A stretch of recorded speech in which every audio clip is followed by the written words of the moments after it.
Emotions Matter, brought to you by Emaww.com. That's EMAWW.com, your solution for emotional intelligence.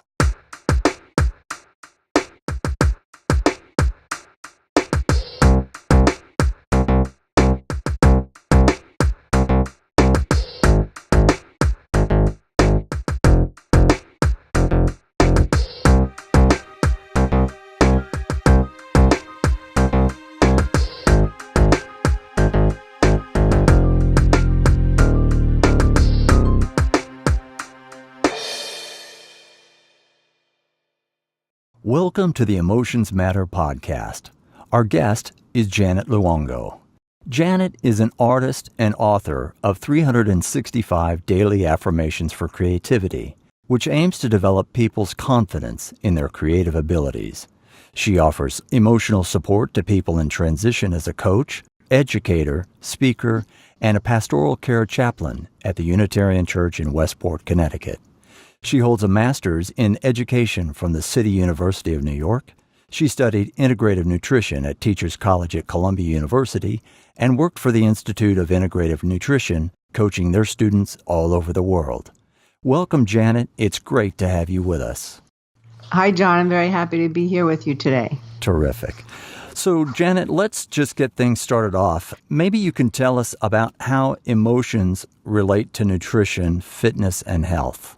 Right. Well, John, we're going to talk today about emotions, and the three ones I want to focus on are anger and fear and love. And all these emotions are based in our body. That's why I studied integrative nutrition. The body is so basic, it holds all our emotions.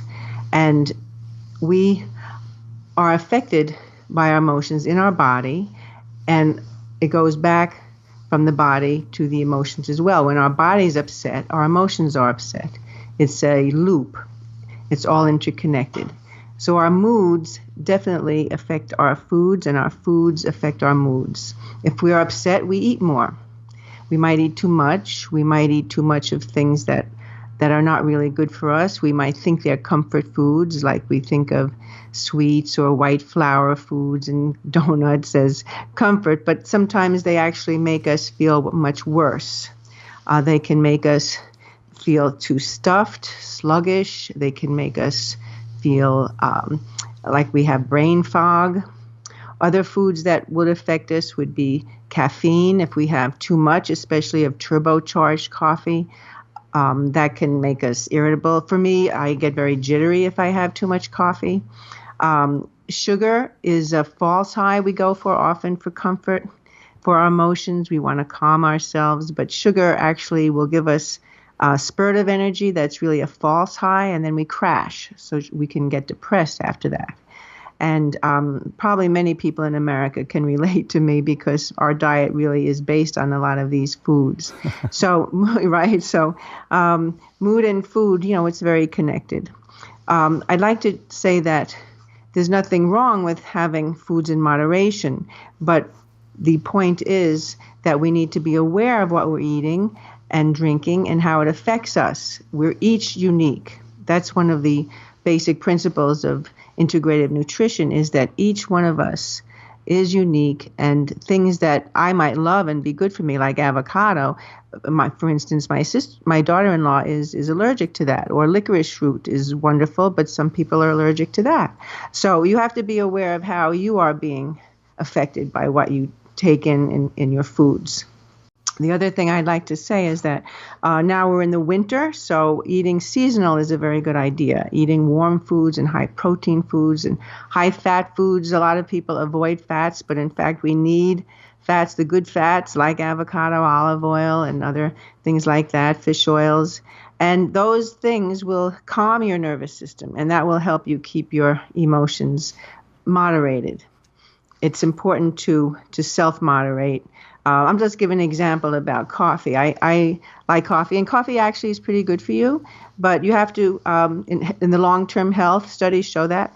But again, watch how it affects you. Chocolate, we like that, and cacao is very good for you, raw cacao. So sometimes having dark chocolate at the the end of a meal. I usually do, but eating it with the meal is good. Is better than having it just by itself. So we adjust. We adjust, but it doesn't mean that we can't enjoy foods, because that's the pleasure of foods. And we can also enjoy company, and we shouldn't eat when we're upset. Again, there's the connection. If you're upset, you cannot digest. So a lot of people are eating while they're working, and they're stressed, and that doesn't help your digestion, which then makes you feel bad later. So my point really is that it's all connected. Our bodies and minds and emotions are all connected. Terrific.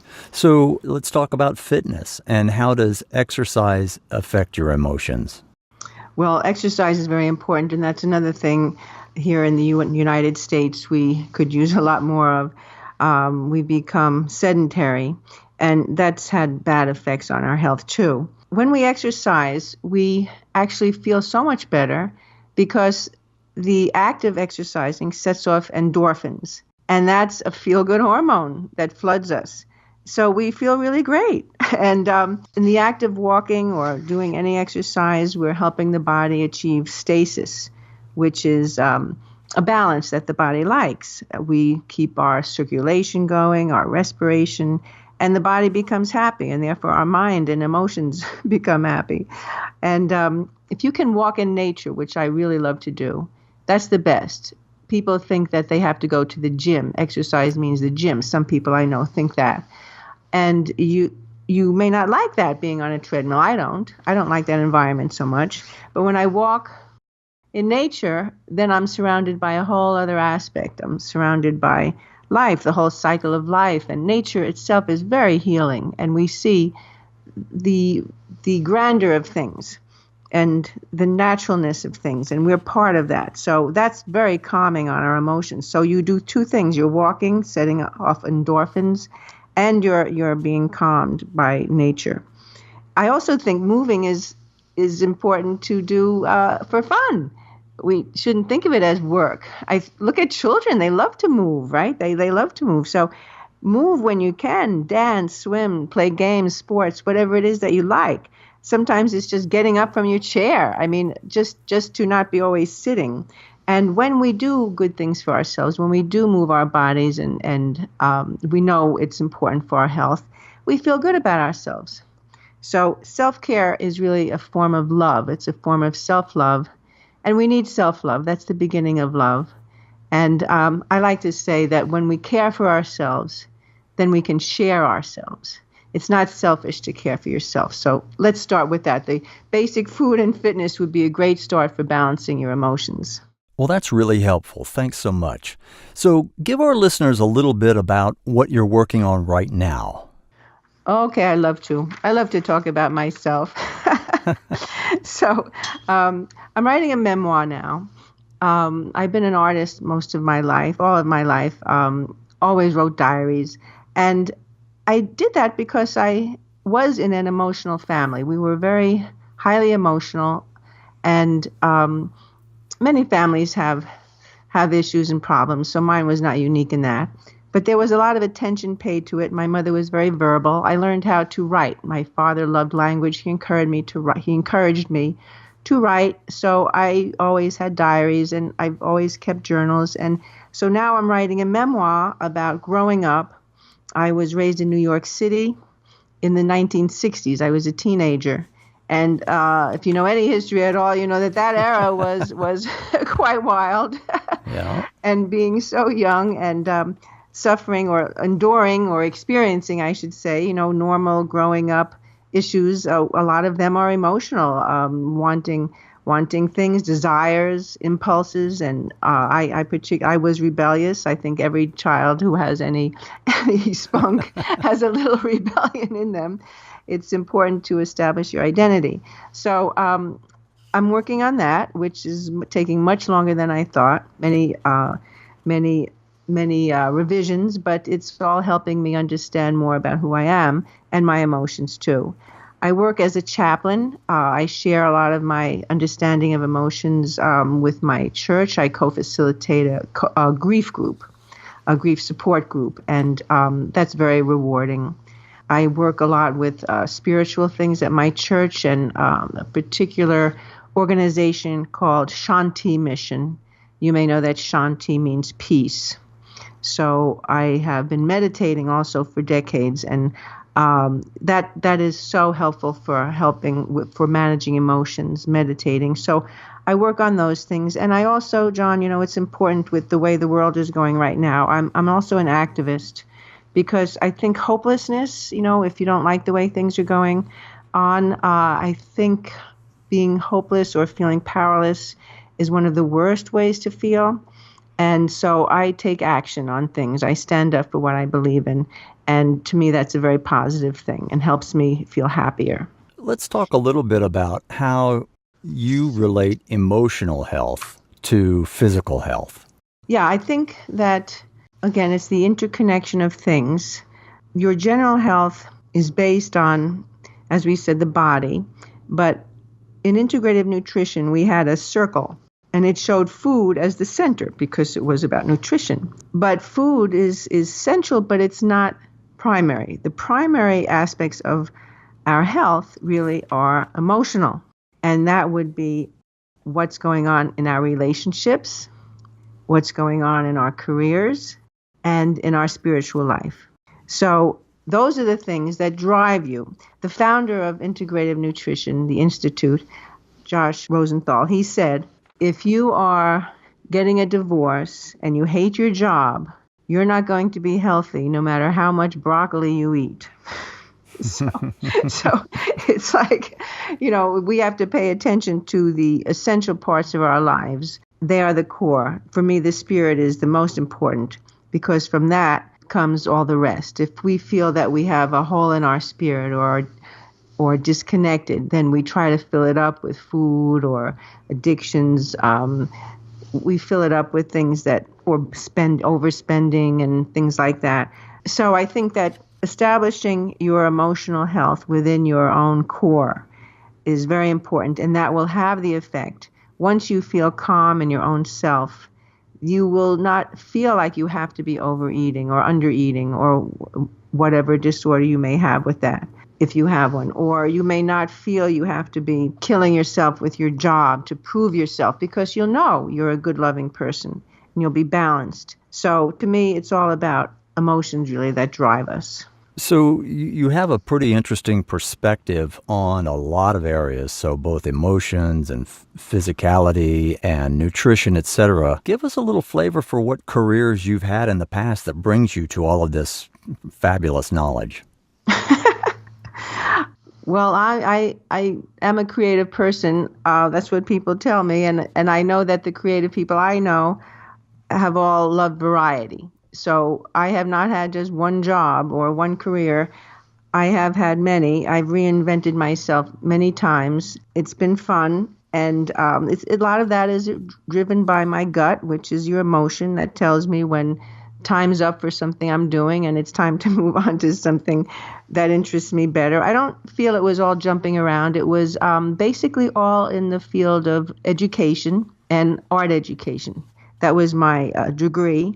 And my main love is the arts. So my first job was a mural painter. When I was 16, I was assisting a mural painter in New York City. And then I taught art. I got my credentials to be a teacher. And then my husband and I moved to Europe, and there I was free. He was teaching English at the international school, and I was free to paint and write. So I did. So I spent time there, and I exhibited in Paris and in Geneva. And then we returned to the United States, and we landed in Connecticut. And then I had 20 years in art education in museums. And I loved that, really loved that. And working with kids in the inner city and bringing kids from suburbs and city together so they could understand each other better.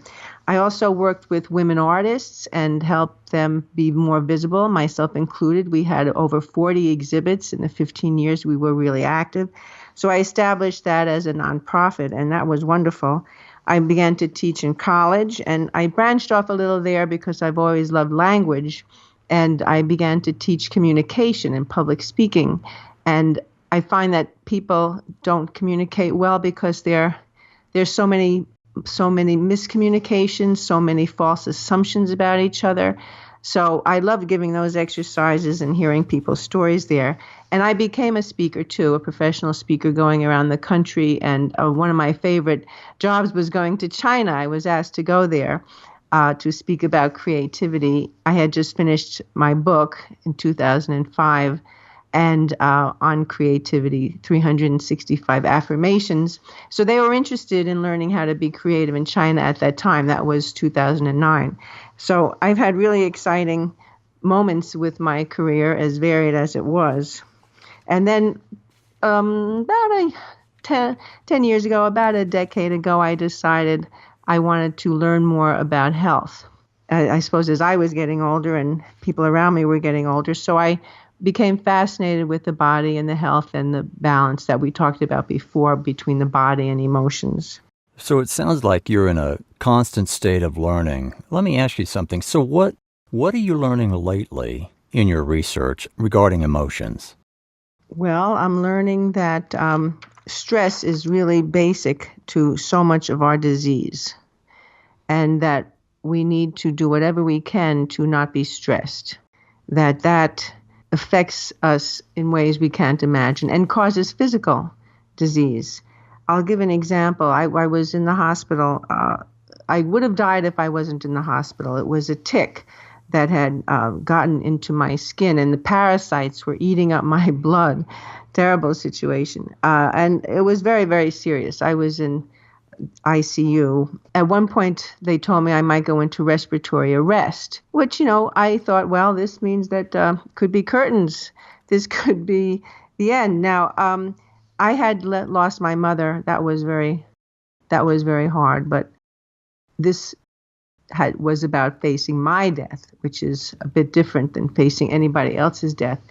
And to my pleasure, I found out I was not afraid. And that was because of the spiritual work that I had been doing with meditation and yoga for many years. And I was not afraid. And the nurses helped me breathe. I was in pain, fever, chills. And they just said, breathe slowly. And the more I breathed slowly, the more my blood pressure got better, my breath got better, my oxygen levels got better just by calming down. And I felt less pain, less worry. So for me, it was a real proof that lowering your stress is very, that was my personal research. I'd rather not have gone through, but that's what I learned from the relationship between emotional stress and your physical health. So you mentioned the Shanti mission. Talk us to about what Shanti mission teaches you about emotions. Oh, well, that's really beautiful. They have a whole theory of emotions about how to manage them. They believe that our true being, our true self, our essence is love and is light and is purity. And we feel calm and blissful. That's our true nature.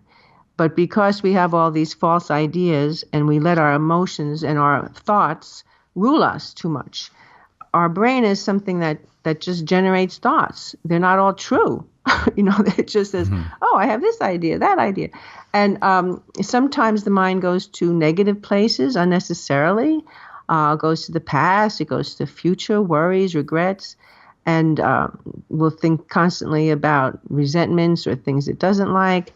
So we have to say, watch. We have to watch the mind. And that's what meditation really is. It's observing the mind and then noticing any emotion. So if something comes up that's negative, you can notice it, you can feel it, and then you can say, is this true? Do I need this feeling now? No? Okay, well, then you can let it go. Just like a cloud might be passing in the sky, or you can command it, leave my body now. It's very, very interesting. And they have a whole concept of I think I mentioned the hourglass, which is, I think we can know what that is, the shape of the hourglass with the small, narrow middle and the large bottom and the larger top. And the bottom has the dark emotions. And that might be anything from despair and hopelessness to these angers and resentments and other things of that nature. And then on the top, we have the good emotions that most of us, I think, would prefer to feel, feeling peace and love and acceptance and joy. And so in the middle, where it's tight, is a little gap where you have to get through from the dark emotions into the higher levels. And the trick there to get from the lower, darker emotions is acceptance, knowing that all these emotions are part of us. We each have all of those emotions. We have sadness, we have jealousy, we have all of those negative things, and we have all the positive things. That's our human nature to have those. But the problem is, if you focus on, for instance, anger, which I knew as a youth, that's what I was writing about. I'll give an example. I felt anger at my parents. There were multiple moves, there were multiple divorces, and I wanted to strike out on my own, but I was very impulsive. So the anger became rage and led me to not a smart move, and led me into poverty, danger, and more stress, and then illness, as we said before, that stress often leads to illness. So instead of looking at the anger, saying, okay, that's justified, I've been pushed around a little, neglected, but trying to calm it rather than act on it. So it's important that we see an emotion and we learn to not necessarily just jump and act on it without thinking. So we try to then feel it, accept it, feel it, and then dispel it. And then also replace it with something more positive. So you would take the emotions like fear, hate, and anger, you move through an acceptance period, and then that takes you to emotions like love and joy and awe, things like that to get you to a different place in your mentality. Yes, and it sounds like, too easy, and it's not easy. That's why people who do this work call it practice. We have a yoga practice, and because we have to practice every day. But yes, there are tools to use that can bring us from those feelings. They are things like learning to relax the body, and that can be massage or meditations, breathing into the belly, especially. The belly can bring you calm. And that, again, is a physical thing, physical and emotional, because we breathe, that's natural, that's physiological. When we breathe shallowly, which many of us do, and I do if I'm not aware, we breathe shallowly, we breathe in the top of our lungs, which is what we do when we're scared. We go, we have a gasp. Let's say a intruder comes. We see an intruder, we might gasp. And that will cause us to breathe shallowly, and it will cause adrenaline to flood the system so we can either take flight or fight. So that it makes us more nervous. Now, if we can breathe and breathe deep into our belly, then we actually set off what's called the relaxation response. And the relaxation response does just that. It makes us feel calm. So that's a very simple thing. Then there are other tools that have to do with attitudes. The attitude of gratitude, to use a little rhyme there. Gratitude is huge. All the things that we don't like in our life, that's one thing. But let's think about, well, what do I have? Hey, I'm alive. I'm breathing. I'm walking. I'm talking. I have a shelter. I have some food. Whatever it is, I have a friend. Whatever you have, be thankful for those things, and those can lead to other good things.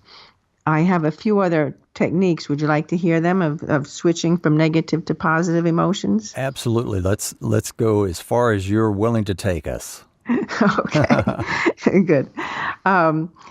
Yes, I've read a lot of books and heard a lot of stories, and one of them is a traditional story. Sometimes it's said it's a Native American story or a Buddhist story, but the basic idea is that there's a master and an initiate, and the initiate comes to question about life and how to have peace of mind. And the master says, well, within me, I have two dogs fighting. And the initiate says, why, master? He says, they exist. There's a good one and a bad one, and they fight.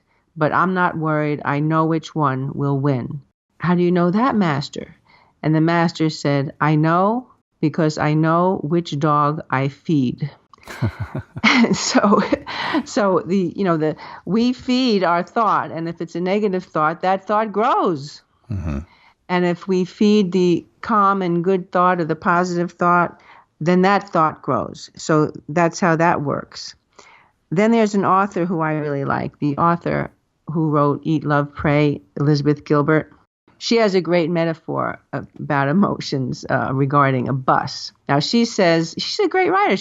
That was a huge bestseller. But she says she still has voices in her head, those critics that many of us have in our heads that say, oh, you think you can write a book? That was just a fluke. You don't have another good book in you. You're not a good writer. Who are you to think that you can write? She has voices like this. She said at one, terrible, right? Mm-hmm. At one session she was reading, I heard her say that. So she says, I understand the voices. I listen, but I don't want them around. So I just treat them as children. She says, it's like I'm on a bus and I'm the driver, I'm the mommy, and they're the children. So I just tell the children, thank you for sharing, but please take your seat in the back of the bus. Mommy is driving. And the third one I have about that is someone who I studied with at Integrative Nutrition, Debbie Ford. And she has a metaphor of the beach ball. As I said, we all have all the emotions. We're all very rich in emotions, the whole range. And just picture yourself with beach balls. You're at the beach in the water, and there are beach balls all around you. And some of them you like, and some of them you don't like. Oh, I don't like that color. I don't like that whatever. So you start to push the beach ball down. And what happens? Of course, the beach ball gets more force and pops back up even higher, right? So she says that's what we try to do with negative emotions or things we don't like about ourselves. We try to hide them or suppress them or push them away, and they just get stronger. So basically, it's about accepting that we have all these emotions. They're there. And sometimes Debbie Ford has said that they're very useful. She was considered a nasty woman. She said, well, sometimes I needed that. And so she says, sometimes that helped me being tough.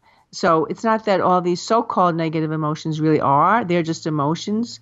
But she said, if you try to push them away, they will get stronger. So just to accept them, but then play with the other ones. Leave that one you don't like, just let it be, and then find the other beach ball you do like and play with that one. Incredible. So you've written a book on creativity. Talk to us a little bit about that book, and then we'll go into some other areas. Well, the book has to do with the idea that creativity is not just the purvey of artists or musicians or people who we think of as artists, but creativity is in fact the human right. It's a human nature. And so I wanted to write a book that shows the creative attitude towards life and towards careers that any person could benefit from. Creativity is used in many fields. Scientists use it, entrepreneurs, teachers, parents, everyone, a cook, whoever. You can use creativity if you know the process of creativity. And in fact, in every choice that we make in our lives, we talked about food and fitness and choosing which emotions to concentrate on. Well, those are all choices. And when you make those choices, you are creating your day. You are creating your life. You're creating your attitude. So we are constantly co-creating our lives. That's really what the book is about its tools. It's 12 areas of life. One of them is leadership, for instance. One of them is parenting, relationships, areas like that. And in all those areas, and some of it's, of course, the visual arts and music, and feeling that you have the right to create, you deserve to be able to create. So, and you are original. That's what original comes from the word origin. We all have an origin, and if we pay attention to who we really are, then we will be original in our work, in our art.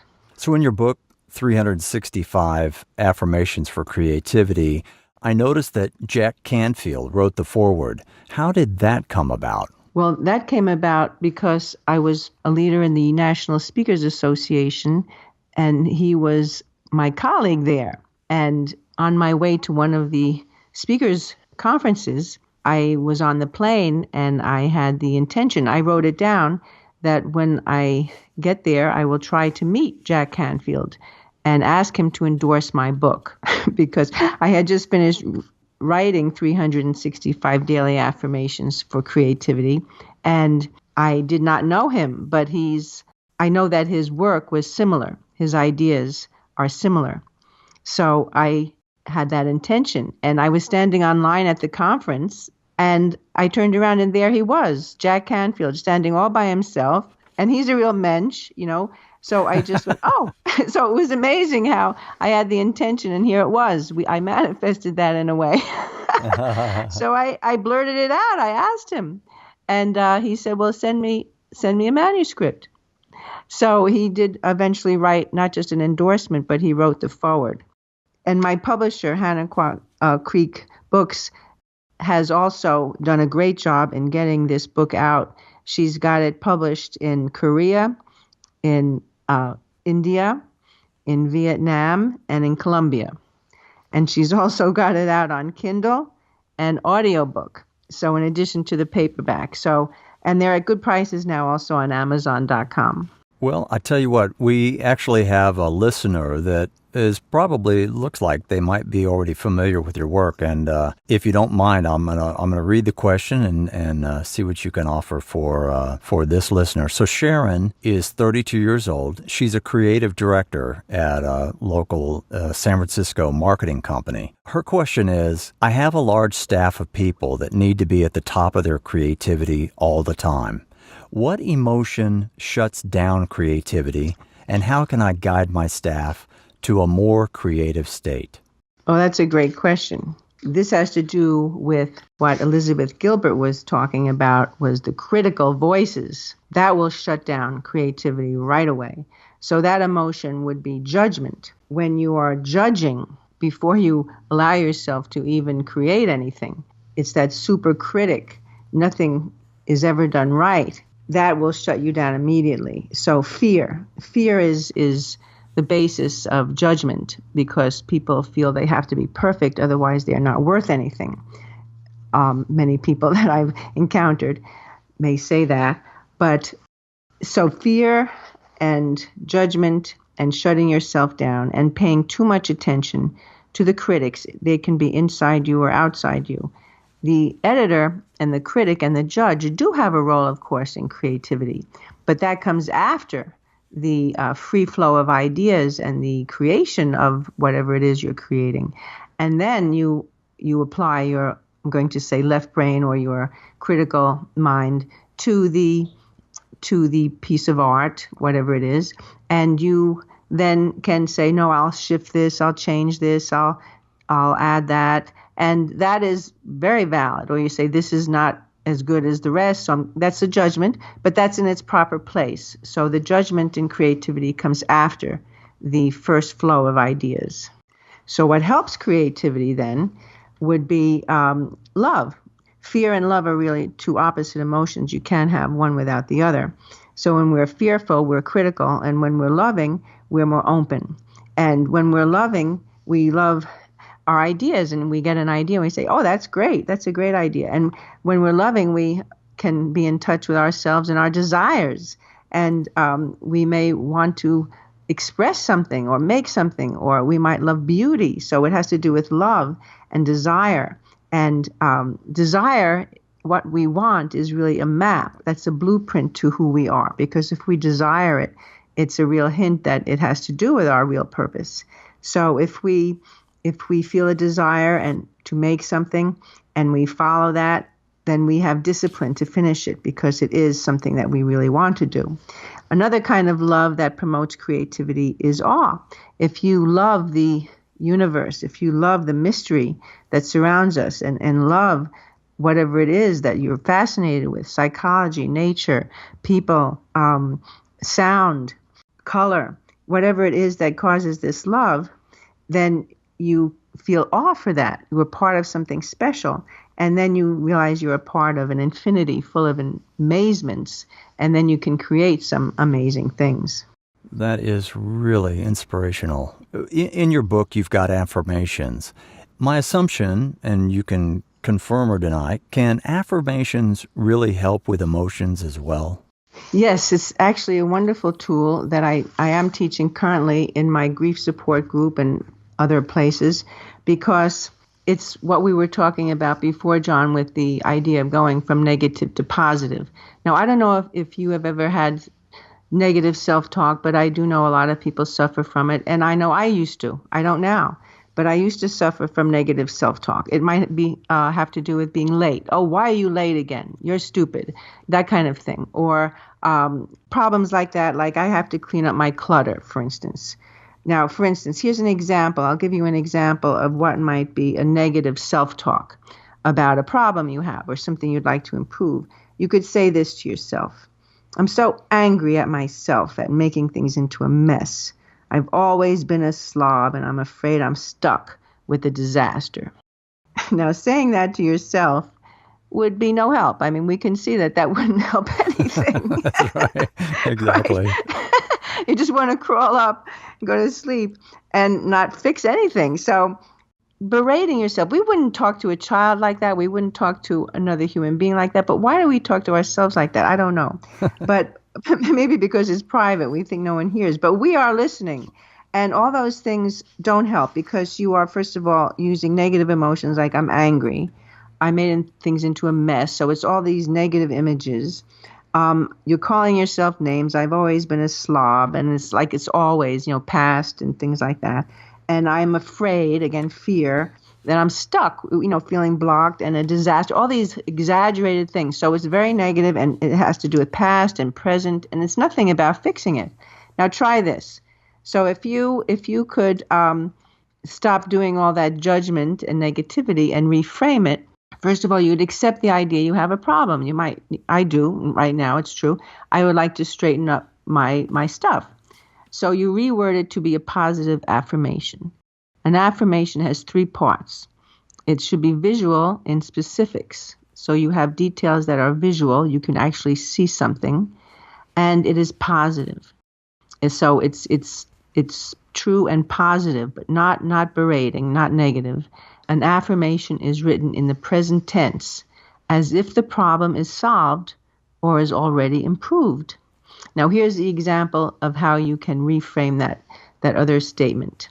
I am working today in my bright office to create order, clearing out old furniture, organizing colorful files, and arranging my books and papers, and loving that they are now easily accessible. So Quite a difference. It's a little different. Quite a difference. So you can actually feel like you want to do it. You want to go in there and do some organizing, and you can picture how it is in your head already. And then when something's in your head already, in your mind, in your heart, then it starts to manifest in the real world because I like that idea of having a clean space with things accessible. You start to just do that. Yeah. Oh, man. Why don't you give us an example of one of the affirmations that are in your book? That would be terrific. Oh, okay, great. Well, I have one the very last one I wrote is number 365. I am a radiant being, ready to shine my light in the world. So walk us through that affirmation in someone's life. A person reading that to themselves, it evokes the emotion, an awe emotion, it sounds to me. Yes. Relate the specific emotions that some of your affirmations actually lead us to. Okay, yeah, yes, you've got that right, John, I think. The radiance has to do with the love, the inner love, the radiance that is our gift, that's our breath. It's who we are. We are light. We've come from light, and we have that light from beyond, and it's within us. It's the flame within us. This comes also from my longtime faith. I'm a Unitarian Universalist, and we sing a song called This Little Light of Mine. And we believe in the inner light and the inner voice. The light that is beyond us is harder to know and understand, and it can be named many different names, and many people have different flavors of how they see what's called sometimes a higher power. But I believe through yoga taught me this. I've studied that for 4 decades, the spirituality of yoga is that the light that's beyond us is also within us, and we're all one. And it's such a beautiful concept. And to concentrate on the light within you, within your heart, and to be ready to shine that light in the world, to give it, to share it, to forgive yourself, of course, of anything that is dark, and forgive others in the same way. But basically that we are radiant beings and that we can shine that light to bring that light to others. Wow. All right. Terrific. Let me ask you something. Now you've got a lot of brilliant work behind you. Let's find out what is in Janet's future. Tell us what you have planned for the future. Oh, well, pretty much what we've been talking about all along. I'm working on my memoir, and I'm breaking the memoir up into essays now, analyzing what I've been writing about, because writing something like a memoir, especially when it's about troubled periods of your life and that you did not understand then, and even when you're writing it, you might not understand it, but when you're done writing it and you look, you say, oh, now I get why I did that, or now I can forgive myself for making that foolish decision. I'm writing essays about some of the insights that I've gotten with excerpts from my memoir, and I'm starting to submit them to publications. I'm also doing some readings of stories that I'm writing in memoir and other things. And I spend a lot of time with my church. I'm a member of the Unitarian Church in Westport, and I do a lot of service there. I'm a chaplain. And as I mentioned, I run the grief support group with a brilliant partner, Pat Francic, and I work with worship. I bring more meditation to the church. I'm offering meditation every week there for people because I believe so firmly that whatever your issues are with emotions or physical or anything, that meditation helps in some way. So I bring that to the church, and I see friends. I have a son who's married now. He is living in Colorado. So I spend a lot of time with him. My husband and I do a lot of hiking. We go out there to visit our new grandbaby, and we hike, and I take a lot of photographs. I don't paint so much anymore, but I love to take photographs because I still love the visual world. So that's about all I like. I like to work on all fronts, really. Wow, that sounds like you've got a lot on your plate. We really, really appreciate you being here, being our guest, and really appreciate the work you're doing to elevate people's creativity with your affirmations, etc. That's very, very, really incredible for the planet. Let's just talk about it in humanity. There's enough interesting things going on in the world right now, as they say, and I think you're doing a lot to improve that. So again, thank you, Janet, for being our guest. And for the listeners, please go to Janet Luongo's website. It is Janet Luongo, so that's JanetLuongo.com. JanetLuongo.com for more information about Janet, excerpts from her book on creativity and her memoir, and tips on transformational and emotional healing. And to contact her about reading or presenting, her email is janet@janetluongo.com. You can also find her book on Amazon.com. Thank you for joining us again for another episode of Emotions Matter Podcast.